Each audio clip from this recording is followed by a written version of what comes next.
हाय, आपके साथ मैं हूँ Surabhi Sharma. India TV YouTube channel subscribe करिए, बेल आइकन दबाएं।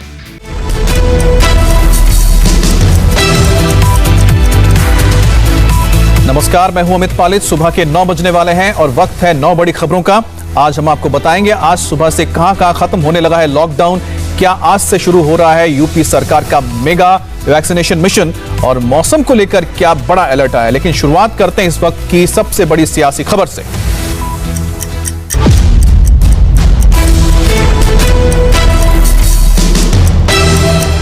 इस वक्त की बड़ी खबर, बंगाल के मुख्य सचिव पर आज एक बड़ा एक्शन हो सकता है। आलपन बंदोपाध्याय पर अनुशासनात्मक कार्रवाई की तलवार लटक रही है। केंद्र सरकार के कार्मिक मंत्रालय ने आज सुबह 10 बजे तक ममता बनर्जी के सलाहकार आलपन बंदोपाध्याय को रिपोर्ट करने के लिए कहा है और डीओपीटी मंत्रालय ने पूछा है कि आपके खिलाफ कोई कार्रवाई क्यों ना की जाए।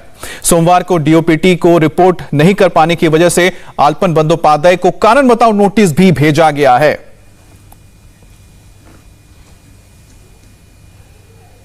असल में कल इस मामले में बड़ा ट्विस्ट तब आ गया जब आलपन बंदोपाध्याय ने अचानक रिटायरमेंट ले लिया और फिर ममता बनर्जी ने उन्हें अपना प्रिंसिपल एडवाइजर बना दिया।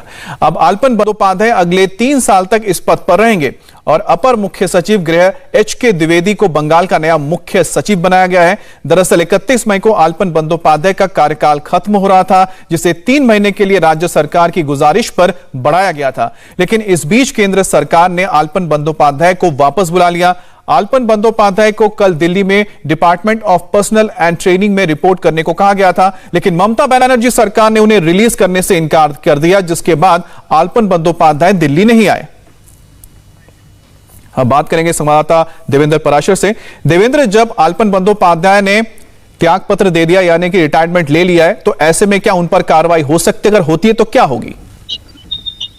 नियम के हिसाब से बात करें तो जो डिसिप्लिन रूल है उसके हिसाब से पोस्ट रिटायरमेंट भी 4 साल के अंदर कार्रवाई की जा सकती है, अनुशासनात्मक कार्रवाई, और उसमें जैसे पेंशन या पोस्ट रिटायरमेंट जो दूसरी फैसिलिटी है उसको लेकर कोई पेनाल्टी भी दी जा सकती है। लेकिन इसमें बड़ा सवाल यह है कि क्योंकि उनका जो कैडर है वो राज्य सरकार द्वारा ही निर्देशित है, राज्य सरकार ने उन्हें रिलीज नहीं किया, ऐसे में ये कार्रवाई राज्य सरकार के अंतर्गत आती है, ना कि केंद्र सरकार के अंतर्गत। तो केंद्र सरकार की तरफ से जो भी शोकॉज नोटिस भेजा जा रहा है इसमें कुछ बहुत ज्यादा आगे होता हुआ दिखाई नहीं दे रहा है, क्योंकि एक तो वो राज्य सरकार ने उन्हें रिलीज नहीं किया, उनके पास सीधा एक तर्क ये रहेगा कि जब राज्य सरकार ने मुझे रिलीज नहीं किया, जो कि मेरे कैडर को गाइड करे, नियंत्रित कर दिया, तो फिर मैं कैसे दिल्ली आ सकता था।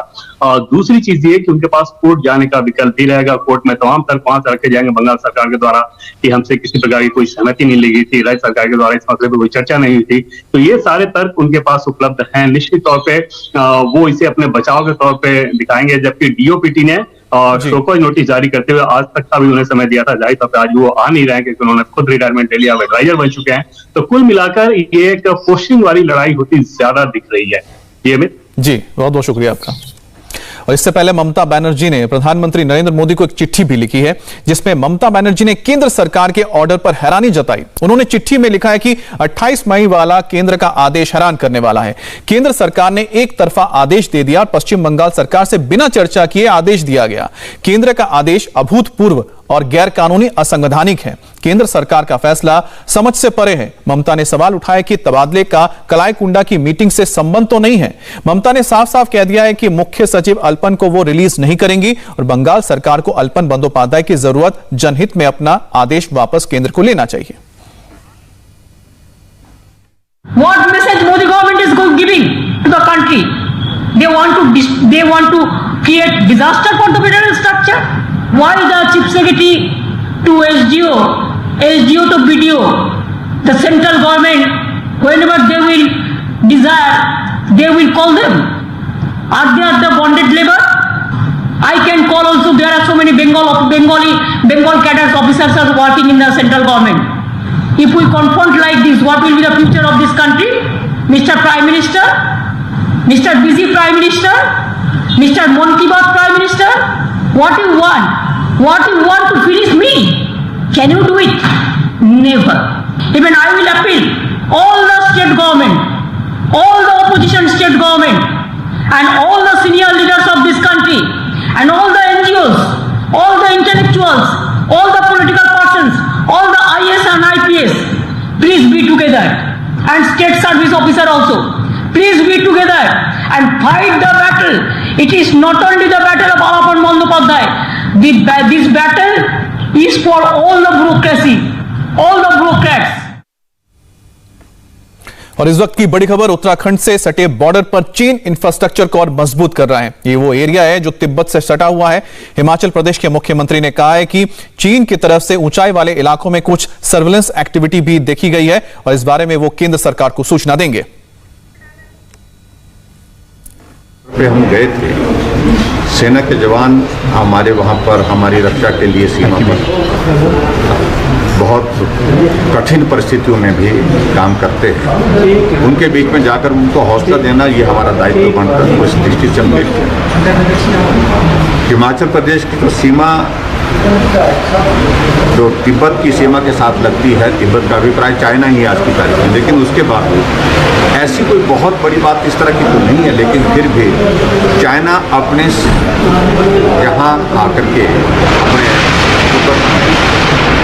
अपने इंफ्रास्ट्रक्चर को स्ट्रेंथन करने की कोशिश कर रहे हैं। ये एक बात सच है और जिस बात को लेकर के हम केंद्र में जानकारी देंगे, निश्चित रूप से जानकारी देंगे। और कुछ रोड की एक्टिविटीज़ उनकी चली है, वो सर्विलांस के लिए वो अपने लिए सुविधाजनक स्थान कहीं तलाश रहे हैं, तो उसमें हमने देखा कि एक्टिविटी रोड की चली है जिस पे वो जिस हाइट पर हम हैं उस हाइट से ऊपर जाने की कोशिश कर रहे हैं। और इस वक्त की एक और बड़ी खबर, मौसम विभाग ने दिल्ली, हरियाणा और राजस्थान में बारिश और धूल भरी आंधी का अलर्ट जारी किया है। दिल्ली के कुछ हिस्सों में बारिश भी हो सकती है, जबकि दिल्ली से सटे हरियाणा और राजस्थान के कुछ इलाकों में धूल के साथ तेज आंधी उठ सकती है। रात की आंधी में हवा की रफ्तार 30 से 40 किलोमीटर प्रति घंटा की रहेगी, लेकिन आज के दिन में ये हवाएं और तेज हो सकती हैं। बीती रात भी दिल्ली और इसके आसपास के इलाकों में तेज हवाओं के साथ बारिश हुई है। कई जगह पेड़ गिरे हैं। मौसम विभाग के मुताबिक आज और कल पूरे दिल्ली एनसीआर में तेज हवाएं चलेंगी और बारिश भी होगी। मौसम विभाग के मुताबिक जून महीने में पश्चिमी विक्षोभ के कारण मौसम का यह मिजाज बदला है। मौसम का मिजाज सिर्फ दिल्ली और इसके आसपास के इलाकों में ही नहीं बदला, उत्तर भारत से लेकर नॉर्थ ईस्ट तक यही हाल है। पंजाब के अमृतसर में दिन में ही अंधेरा छा गया, उसके बाद कई इलाकों में धूल भरी आंधी चली। जम्मू कश्मीर के उधमपुर में कई इलाकों में तेज हवाओं के साथ बारिश हुई है। उधमपुर में कई जगह पर ओले भी पड़े हैं। शिमला में भारी बारिश और तेज हवाओं के चलते पेड़ गिरे हैं। गिरने की वजह से, पेड़ों की वजह से रास्ते बंद हो गए हैं। दूसरी तरफ नॉर्थ ईस्ट में अरुणाचल प्रदेश के ईटानगर में भारी बारिश हुई और बारिश की वजह से नेशनल हाईवे को काफी नुकसान हुआ। तो ये 6 तस्वीरें आप देख रहे हैं जिसमें दिल्ली, चंडीगढ़, अमृतसर, उधमपुर, शिमला, उत्तर भारत के इन तमाम इलाकों में बारिश हुई है। कुछ इलाकों में ओले भी पड़े हैं और साथ ही साथ ईटानगर जो अरुणाचल प्रदेश में, वहां पर भी बारिश की वजह से आप देख सकते हैं किस तरह से हाईवे का हिस्सा गिर गया। आज की एक और बड़ी खबर यह है कि यूपी और मध्य प्रदेश में आज से लॉकडाउन खुलना शुरू हो गया है, लेकिन दोनों राज्यों में शर्तों के साथ लॉकडाउन में छूट दी गई है। राजस्थान में कल से अनलॉक की प्रक्रिया शुरू होने वाली है। बिहार, महाराष्ट्र, पंजाब में लॉकडाउन बढ़ाया गया है, लेकिन यहां लॉकडाउन में थोड़ी नरमी बरती जाने लगी है। देश के सबसे बड़े राज्य यूपी में आज से मिनी अनलॉक की शुरुआत हो रही है। 75 में से 61 जिलों को कोरोना कर्फ्यू में रियायत मिली है। ये वो जिले हैं जहां पर कोरोना के एक्टिव केसेस की संख्या 600 से कम है। इन जिलों में कंटेनमेंट जोन के बाहर बाजार और दुकानें सुबह 7 से लेकर शाम को 7 बजे तक खुली रहेंगी। सरकारी दफ्तर 50% अटेंडेंस के साथ खुलेंगे। सरकारी दफ्तरों में रोटेशन सिस्टम लागू होगा। रेस्टोरेंट से होम डिलीवरी की परमिशन होगी। हाईवे किनारे ढाबे खोले जा सकेंगे, ठेले भी लगाए जा सकेंगे। इसी तरह से कंस्ट्रक्शन वर्क को भी परमिशन मिलेगा। बसें चलेंगी, लेकिन इसमें कोई खड़ा नहीं हो सकता। मंदिर, मस्जिद में ज्यादा से ज्यादा 5 लोग ही जा सकते हैं। शादी समारोह में 25 लोगों को इजाजत है। इसके साथ ही आपको बता दें कि school, college, cinema hall, mall बंद रहेंगे। कोचिंग संस्थान, जिम, क्लब भी बंद रहेंगे। यूपी के सभी जिलों में वीकेंड कर्फ्यू लेकिन जारी रहेगा। शाम को 7 बजे से लेकर सुबह 7 बजे तक नाइट कर्फ्यू लगा रहेगा। यूपी में जिन 16 जिलों में अभी लॉकडाउन लागू रहेगा उनमें है लखनऊ, नोएडा, गाजियाबाद, मेरठ, वाराणसी, गोरखपुर, मुरादाबाद और प्रयागराज। यूपी में बंद धार्मिक स्थलों भी आज खुलने शुरू हो जाएंगे। अयोध्या में आज से रामलला के दर्शन हो सकेंगे, लेकिन एक बार में सिर्फ 5 लोग ही अंदर जा पाएंगे मंदिर के। इस दौरान भक्तों को फेस मास्क लगाना होगा, सोशल डिस्टेंसिंग रखनी होगी। कोरोना के प्रकोप से अयोध्या के सभी मंदिरों के कपाट बंद रहे थे। रामनवमी मेले से ही मंदिर बंद हो गए थे। लंबे समय तक रामनगरी वीरान पड़ी थी, लेकिन अब अयोध्या में श्रद्धालुओं की वापसी होगी और रौनक लौटेगी। आज से मथुरा के भी कई मंदिरों में लोग दर्शन करने जा पाएंगे, जिसमें बांके बिहारी मंदिर है, श्री रामकृष्ण जन्म स्थान है। तो इन सभी मंदिरों में अब श्रद्धालु जा पाएंगे, लेकिन आपको बता दें 5 लोगों को एक वक्त में अंदर जाने की इजाजत होगी। 45 दिन के बाद यूपी के मथुरा और वृंदावन में भी आज आम लोगों के लिए मंदिर खुल गए हैं। मथुरा में बांके बिहारी का मंदिर आप देख सकते हैं, जहां पर खुलते ही धीरे धीरे भक्तों की भीड़ जुटने लगी है। हमारे संवाददाता पवन नारा की एक ग्राउंड रिपोर्ट आपको दिखा रहे हैं।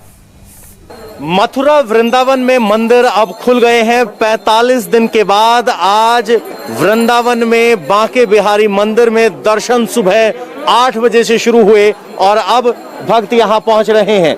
ज्यादा संख्या नहीं है जितनी संख्या अमूमन आती है, लेकिन फिर भी इतनी है कि लाइन बन जाए। एक बार में 5 लोगों को जाने के लिए अनुमति दी जा रही है। बाकायदा जो रजिस्ट्रेशन करवा के आए हैं वो जा सकते हैं, या फिर अपना स्थानीय आधार कार्ड दिखाना जरूरी है। और प्रसाद अगर आप देखेंगे तो अंदर बांके बिहारी के मंदिर में प्रसाद चढ़ाने की व्यवस्था नहीं है, बल्कि प्रसाद को दरवाजे पर ही ले लिया जाता है। और वो जो मालाएं हैं वो बांके बिहारी मंदिर की मालाएं हैं, जो यहीं पर भोग लगाने के बाद भक्त वापस पहुंच रहे हैं। यहाँ हमारे साथ कुछ भक्त हैं। सर, कहाँ से आए हैं और क्या आपको पता था कि यहाँ दर्शन का प्रोसेस क्या है, या सीधे चले आए? नहीं, सेक्टर 37 फरीदाबाद से आया हूँ मैं, और मुझे प्रोसेस पता था कि रजिस्ट्रेशन करवा के आना है दर्शन के लिए। तो क्या मायने रखता है 45 दिन दर्शन बंद रहे, आप पहले ही दिन पहुंचे, किस सोच के साथ? डर नहीं लगा कि महामारी है, भीड़ होगी? बिल्कुल डर नहीं लगा, ठाकुर जी की कृपा है, उन्हीं के आशीर्वाद से सब कुछ अच्छा हो रहा है और मन में बड़ा उत्साह है और ठाकुर जी के दर्शन बहुत अच्छे से हुए। तो ये भक्तों की भावना है कि वो महामारी के बावजूद यहाँ पहुंच रहे हैं। अगर आप देखेंगे तो मास्क सबने लगाया है, लेकिन हाँ, सोशल डिस्टेंसिंग यहाँ नहीं है। मंदिर के अंदर आप देखेंगे तो गुब्बारे लगाकर मंदिर को सजाया गया है, और जब 5 लोगों को अंदर जाने दिया जाता है तो मंदिर के अंदर इतनी भीड़ नहीं है, लेकिन बाहर कतार लगी हुई है। आगे आप जब बढ़ेंगे तो देखेंगे कि यहाँ दुकानें भी बहुत ज्यादा नहीं खुली हैं, कुछ गिनी चुनी दुकानें खुली हैं, लेकिन आपको यहाँ लोग जरूर दिखाई देंगे। तो कुल मिलाकर आज 45 दिन के बाद मंदिर खुला है। अब यहाँ लोग पहुंच रहे हैं अलग अलग इलाकों से, लेकिन जितनी भीड़ अमूमन वृंदावन में, मथुरा में, मंदिरों में दिखाई देती है उतनी भीड़ नहीं है। लेकिन अभी भी कोरोना का खतरा गया नहीं है। भक्त जरूर पहुंच रहे हैं, अंदर सोशल डिस्टेंसिंग या कहें स्पेसिंग जरूर है, और मंदिर के अंदर इस तरह की व्यवस्था की गई है कि प्रसाद ना चढ़ा पाए, बाहर ही दरवाजे पर प्रसाद चढ़वाया जा रहा है। और इस बीच यहाँ भक्त दर्शन के लिए पहुंचने शुरू हो गए हैं। यूपी में आज से अनलॉक की शुरुआत हुई है। योगी सरकार आज से सबसे बड़े वैक्सीनेशन अभियान की भी शुरुआत करने जा रही है। सरकार ने जून के महीने में कोरोना वैक्सीन की 1 करोड़ डोज लगाने का लक्ष्य लिया है। अब से थोड़ी देर पहले मुख्यमंत्री योगी आदित्यनाथ ने ट्वीट करके कहा कि आज से प्रदेश के सभी 75 जिलों में 18 वर्ष से अधिक आयु के सभी नागरिकों के लिए निःशुल्क कोविड टीकाकरण अभियान प्रारंभ हो रहा है। कोविड प्रोटोकॉल का पालन करते हुए इस महाअभियान को सफल बनाना है। यूपी में अब तक कोरोना वैक्सीन की 1 करोड़ 80 लाख से भी ज्यादा की डोज दी जा चुकी है। सरकार की योजना जुलाई के पहले हफ्ते तक इसे 3 करोड़ तक पहुंचाने की है। बात करने के लिए हमारे साथ रुचि कुमार जुड़ गए हैं। रुचि, एक तरफ जहां कई राज्य बोलते हैं हमारे पास वैक्सीन नहीं है, वहीं पर यूपी हम देख रहे हैं कि एक टारगेट लेके चल रहे हैं 1 करोड़ वैक्सीन 1 महीने में। जी हाँ, ये बड़ा अभियान मेगा वैक्सीनेशन ड्राइव कहा जा रहा है और इसके लिए बहुत ज्यादा तैयारियां की गई हैं। अगर आप लखनऊ की बात करेंगे तो यहाँ पे जो वैक्सीनेशन सेंटर पहले से हैं वो तो चल ही रहे हैं। आज से 3 बड़े वैक्सीनेशन सेंटर्स शुरू किए जा रहे हैं। एक जो लखनऊ का मशहूर बड़ा इमामबाड़ा है, वहां पे वैक्सीन लगनी आज से शुरू हो जाएगी। केडी सिंह बाबू स्टेडियम में शुरू हो जाएगी, और इकाना स्टेडियम जो है, जो नया बना है, वहां भी आज ये ड्राइव शुरू होगी। और ये टारगेट है कि करीब 7 से 10 हजार वैक्सीन इन तीनों सेंटर्स में रोजाना लगाई जाए। और यहाँ पर ले जाने के लिए बसेस का इंतजाम किया गया है। जो जाना चाहे, पॉइंट्स बनाए गए हैं करीब 20 लखनऊ में, कि वहां से वो बस ले सकते हैं। फ्री में बस ले जाएगी, फ्री में वैक्सीन लगेगी, और वहां सारी सुविधाएं हैं वैक्सीनेशन सेंटर में। यहाँ तक कि सेल्फी पॉइंट भी बनाया गया है। वहां पर जो बच्चे, जो पेरेंट्स हैं 12 साल से कम उम्र के जिनके बच्चे हैं, वो अपने बच्चे का आधार कार्ड वगैरह लेके जाएंगे, तो उनके लिए एक अलग बूथ बनाया गया है ऐसे पेरेंट्स के लिए। तो कई सारी तैयारियां की गई है, लेकिन इन सब तैयारियों में रुचि एक बहुत अहम चीज ये हो जाती है कि जो गांव है वहां पर लोगों को किस तरह से इसके साथ जोड़ा जाए। बहुत बहुत शुक्रिया आपका। मेगा वैक्सीनेशन अभियान के अलावा भी मुख्यमंत्री योगी आदित्यनाथ ने कई बड़े ऐलान किया है। पंचायत चुनाव के दौरान जान गंवाने वाले शिक्षकों के घर वालों को 30 लाख रुपए की आर्थिक मदद मिलेगी। कोरोना के थर्ड वेव में बच्चों की सुरक्षा को लेकर भी योगी सरकार एक्शन में है। कानपुर की बात करें तो यहां बच्चों के लिए चाचा नेहरू अस्पताल को अगस्त में शुरू करने की तैयारी ली गई है। शुरुआत में 50 बेड से होगी और इसमें 20 बेड PICU के होंगे। अगले साल तक बेड की क्षमता बढ़ाकर 100 कर दी जाएगी और गोरखपुर में भी 120 पीडियाट्रिक डॉक्टर्स की टीम को बच्चों के इलाज के लिए मुस्तैद किया गया है। यूपी की तरह MP भी आज से खुलना शुरू होगा, लेकिन शर्तें लागू होंगी। जिन जिलों में वीकली पॉजिटिविटी रेट 5% से कम है वहां छूट ज्यादा होगी और जिन जिलों में कम केस है वहां सभी सरकारी दफ्तरों में 100% ऑफिसर और 50% स्टाफ की मौजूदगी रहेगी। राशन, दूध, सब्जी और कॉलोनियों की जो दुकानें हैं उन्हें खुलने की इजाजत मिलेगी। धार्मिक स्थल में एक बार में 4 से ज्यादा लोग नहीं जा सकेंगे। शादी में 20 लोग शामिल हो पाएंगे और अंतिम संस्कार में 10 लोगों को इजाजत होगी। MP में सभी तरह की इंडस्ट्री खुलेंगी। कर्मचारियों के आने जाने, माल ढुलाई पर रोक नहीं होगी। किराना दुकानें, आटा चक्की, डेयरी पूरे दिन खुले रहेंगे। कृषि उपज मंडी और खाद बीज की दुकानें भी खुलेंगी। बैंक, बीमा, ऑफिस, ATM खुलेंगे। बस और ट्रेनें कोरोना गाइडलाइंस के साथ चलेंगी। ऑटो रिक्शा, ई-रिक्शा में लेकिन सिर्फ 2 सवारियों के बैठने का परमिशन होगा। बात करेंगे संवाददाता अनुराग अमिताभ से। अनुराग, और क्या क्या तैयारियां हैं?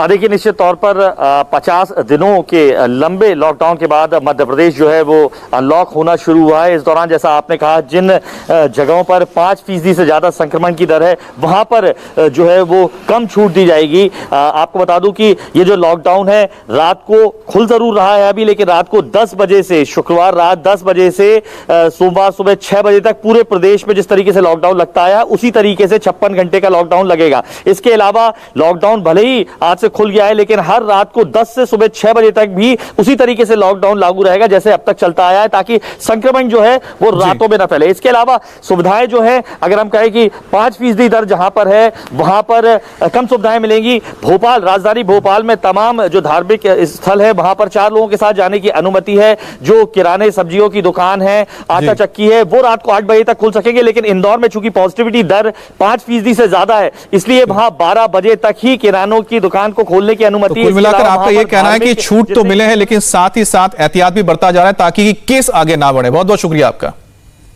महाराष्ट्र में 15 जून तक लॉकडाउन बढ़ाया गया है, लेकिन जिन जिलों में पॉजिटिविटी रेट डाउन है वहां कुछ छूट भी दी गई है। BMC ने मुंबई वालों को लॉकडाउन से कुछ रियायत दी है। मुंबई में जरूरी सेवाओं से जुड़ी दुकानें सुबह 7 से लेकर दोपहर 2 बजे तक खुली रहेंगी और सिंगल शॉप भी सुबह 7 से लेकर दोपहर 2 बजे तक खुलेंगी। जरूरी सेवाओं के अलावा दूसरी दुकानें ऑड इवन फॉर्मूले पर खुलेंगी, लेकिन इस दौरान लोगों को मास्क पहनना होगा, सोशल डिस्टेंसिंग रखनी होगी। मुंबई में कैसे हो रही है अनलॉक की शुरुआत, दादर से दिनेश मौर्य की एक रिपोर्ट से आप समझिए। महाराष्ट्र में अनलॉक फेज 1 की शुरुआत हो चुकी है। इस वक्त हम हैं मुंबई के दादर स्थित सबसे बड़े बाजार में। BMC की नई गाइडलाइंस के मुताबिक यहाँ के जो बाजार है वहाँ के दुकानें सुबह 7 बजे से दोपहर 2 बजे तक खुली रह सकती है। साथ ही में दुकानों को शुरू रखने के लिए ऑड इवन फार्मूला लागू किया गया है। भीड़ न हो इसलिए यहाँ पर जो सड़क की दाईं तरफ की दुकानें हैं वो सोमवार, बुधवार और शुक्रवार को शुरू रहेंगी और जो बाईं तरफ की दुकानें हैं उन्हें मंगलवार और गुरुवार को शुरू रखने की इजाज़त दी गई है।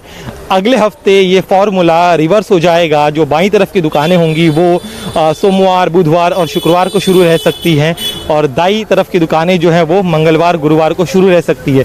जैसे ही अनलॉक की शुरुआत हुई, सुबह का वक्त है, अब धीरे धीरे यहाँ की जो दुकानें हैं वो खुल रहे हैं। आपको बता दें, ये दादर का जो मार्केट है, यहाँ पर शॉपिंग करने के लिए दूर दराज के इलाकों से लोग यहाँ पर आते हैं बड़ी संख्या में। हमेशा ही यहाँ पर भीड़ होती है और आज जब अनलॉक 1 की शुरुआत हुई तो आप देख सकते हैं किस तरह से लोग धीरे धीरे इस बाज़ार में आना शुरू हो गए हैं।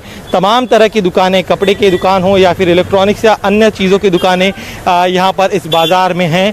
लेकिन पिछले 1.5 महीने से यह बाज़ार पूरी तरह से बंद था। हज़ारों करोड़ का नुकसान यहाँ पर लोगों को हुआ। लेकिन अब चूंकि नई गाइडलाइन जारी कर दी गई है तो फिर एक बार इन व्यापारियों की उम्मीद बढ़ गई है कि उनकी जो ज़िंदगी है वो फिर एक बार पटरी पर आ सकती है। बीएमसी का कहना है कि अनलॉक की शुरुआत कर दी गई है, लेकिन लोग जो है वो नियमों का पालन करें ताकि फिर एक बार कोरोना का खतरा मुंबई पर न मंडराए। फिलहाल मुंबई में जो है पॉजिटिविटी रेट 10% से नीचे आ गई है। बड़ी संख्या में ऑक्सीजन बेड्स भी अवेलेबल है। तो ऐसे में अनलॉक 1 की शुरुआत के साथ ही में बीएमसी ने कहा है कि अगर इसी तरह से केसेस कम होते गए तो आने वाले दिनों में और राहत दी जाएगी, लेकिन ये तभी हो पाएगा जब आम लोग साथ दें। कैमरामैन देवेंद्र दयालकर के साथ दिनेश मौर्य, इंडिया टीवी, मुंबई। और वक्त हो गया ब्रेक का। ब्रेक के बाद देखिए राजस्थान में क्या क्या होगा अनलॉक।